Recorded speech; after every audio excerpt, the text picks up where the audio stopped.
자, 오늘 11월 14일 월요일 시장 마감하고 있는데 제가 좋아하는 거래대금 종목이 또 나와줘서 하루 종일 붙어 있긴 하지만 매일 머릿속에 드는 생각이 뭐냐면 이 프로그램을 잘 이용한다면 분명히 기회가 아주 크게 열려 있다 좋게 생각할 때도 있지만 오늘 성우 하이텍처럼 프로그램이 다른 종목들보다 훨씬 더 난폭하게 정말 제멋대로의 행포를 보니까 반대로 무섭기도 하며 과연 내가 이런 고래 싸움 시장에서 내년에 금투세까지 걱정을 하면서 살아남을 수 있을까라는 생각이 들었습니다. 올해 남은 시간이라든지 내년이라든지 앞으로도 프로그램이 종목을 주도하고 저도 이에 맞춰서 매매를 진행할 거지만 이게 아무리 제멋대로라 하더라도 죽었던 종목을 되살리고 죽었던 종목 되살렸다가 끝까지 내렸다가 또다시 사니까 다시 되살아 날려다가 또다시 죽어버리고 또다시 매수하고 주식이 어떤 식으로 움직이는지 적당히만 알면 약일 수가 있는데 너무 깊게 알아버린다면 제정신으로 생각하기가 참 어려울 것 같습니다.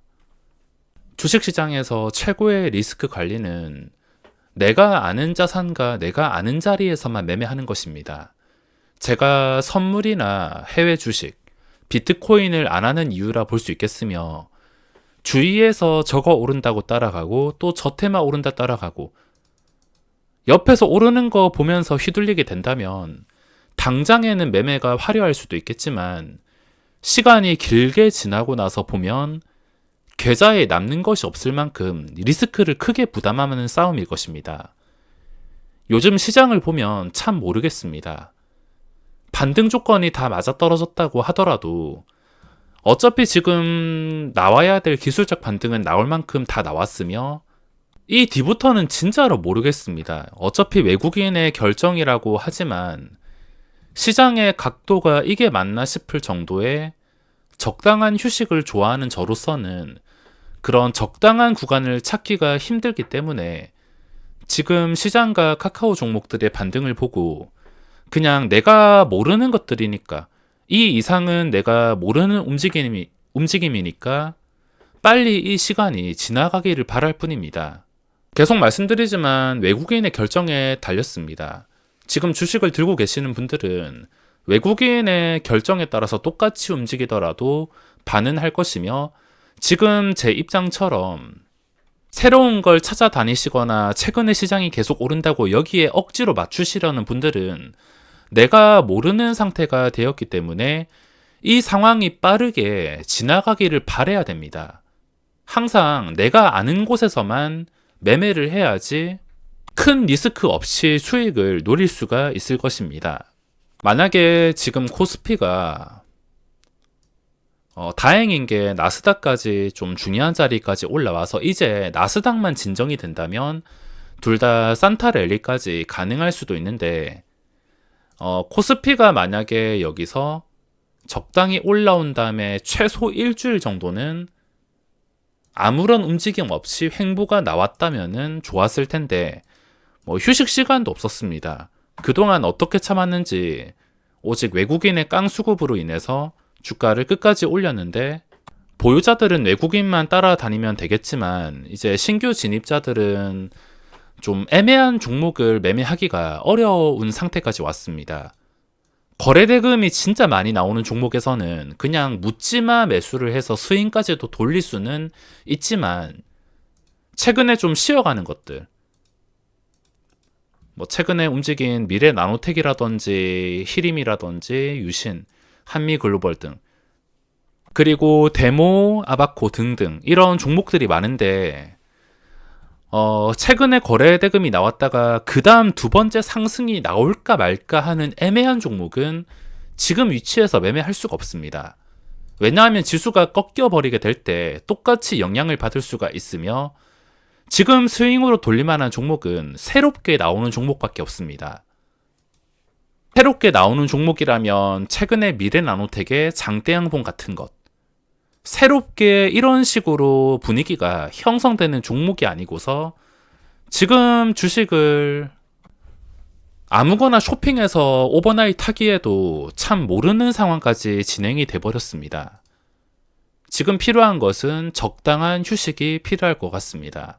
그래서 오늘은 제가 보고 있는 종목들은 많은데 탑 머티리얼도 쉬다가 신고가 뚫어줄 느낌이고, 그리고 그 다음에 데모도 지금 눌리는 타이밍에 요즘엔 떨어질 때 매수해야 되니까 오히려 이런 식으로 떨어지면서 거래량이 줄 때 매수해 놓으면 나중에 한 번은 고점을 다시 터치하지 않을까, 이런 생각도 할 수 있으며, 그리고 이번 달에 빈살만 방문 이슈로 인해서 네옴시티 관련주도 있지만 네옴시티 관련주는 큰 이슈가 있어서 이게 재료 소멸이 될 수도 있기 때문에 최소한 이번 주는 지나가 봐야지 그 다음 계획을 세울 수 있을 것 같습니다. 자리 자체는 좋긴 하지만 혹시나 모를 재료 소멸이란 상황에 리스크를 관리하기 위해서 생각이 많아지다 보니까 오늘 이 생각이 있는 종목들은 매매를 할 수가 없었습니다. 유신 같은 경우에도 5만원 초반이면 충분히 괜찮은 자리라서 들어갔다가 나중에 시간 지나서 신고가 뚫어주는 그림 나올 때 적당히 익절하는 그런 그림으로 생각을 할 수도 있는데, 오늘 한 것은 오직 성우 하이텍 쪽에서만 매매를 했습니다. 자, 다시 한번 정리하자면 지금 필요한 것은 지수가 적당한 휴식이 필요할 것 같습니다. 제일 좋은 그림이 지금 적당히 1, 2주 정도 휴식을 취하다가 연말 산타랠리까지 이어가는 것, 그게 가장 좋은 그림이 아닐까 생각합니다.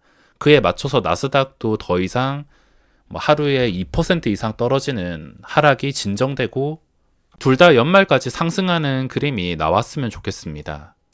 자, 오늘 제가 하루 종일 매매한 게 성우 하이텍 있는데 저도 늦게 매수를 했습니다. 제가 이때 외출해야 될 일이 있어서 이 급등하는 초기 순간에는 발견을 하지 못하고 집에 와서 보니까 주가가 이 정도 상태였는데, 이 상황에서 제발 떨어지기만을 기다렸습니다.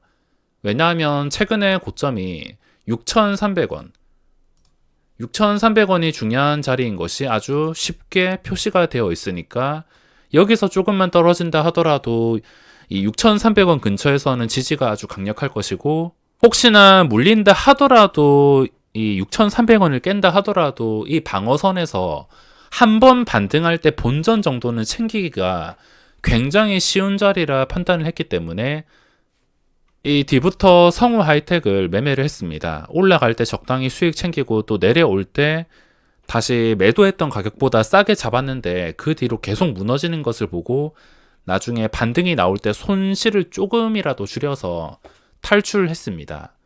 그 뒤에도 계속 주가가 이리저리 움직이는데 코스닥에서 오늘 거래대금이 가장 많이 나오며 안 봐도 뻔한 게 요즘에 종목들 나왔다 하면 프로그램이 다 주도를 합니다. 성우 하이텍도 이 그림을 보면 시간의 단일가 상승 때문에 초반에 이렇게 움직였다 하더라도 이 상태에서 이 무거운 호가의 종목을 살리기가 쉽지는 않았을 텐데 프로그램이 거의 50만 주를 쓸어 담고 마이너스 상태에서 한 5, 60만 주 쓸어 담고 그 뒤에도 계속 상승하는 동안 90만 주까지 맞추면서 주가를 이렇게 만들었습니다. 만약에 90만 주 맞추고 150만 주, 200만 주 계속 맞췄더라면 오늘 20%, 25% 이상도 충분히 가능했을 것입니다. 근데 여기서 다시 익절을 하면서 한 35만 주 정도까지 줄었습니다. 90만 주에서 35만 주까지 팔아 먹은 다음에 다시 재매수를 하고 있는데, 어차피 프로그램의 결정에 따라서 주가가 이렇게 움직이며 제가 영상 초반에 말씀드린 것처럼 어쩔 때는 자신감이 붙기도 하지만 기회가 무한하게 열려있다 하지만 또 예상이 안 맞거나 예상하기 힘들게 움직이면 손실을 입기 때문에 생각이 매일매일 달라지는 것 같습니다. 고수와 일반인과의 차이점이 있다면 얼마나 자신의 무기를 잘 활용하고 하지 말아야 될 것들을 안 하냐 관리를 해주는 것 때문에 차이가 벌어지는 것일 겁니다. 최고의 리스크 관리를 위해서 자신이 아는 상황에서만 매매를 진행하시기 바랍니다. 저에게 지금 아는 그림은 시장이 쉬어갈 수도 있어야 또 얼마나 단단한지를 확인을 한 번은 시켜줄 수 있어야지 제가 아는 그림이라 할 수 있기 때문에 거래대금이 새로 나오는 것들은 무조건 붙어서 손을 대겠지만 그게 아닌 것들은 일단 휴식을 가진다고 생각을 해야겠습니다.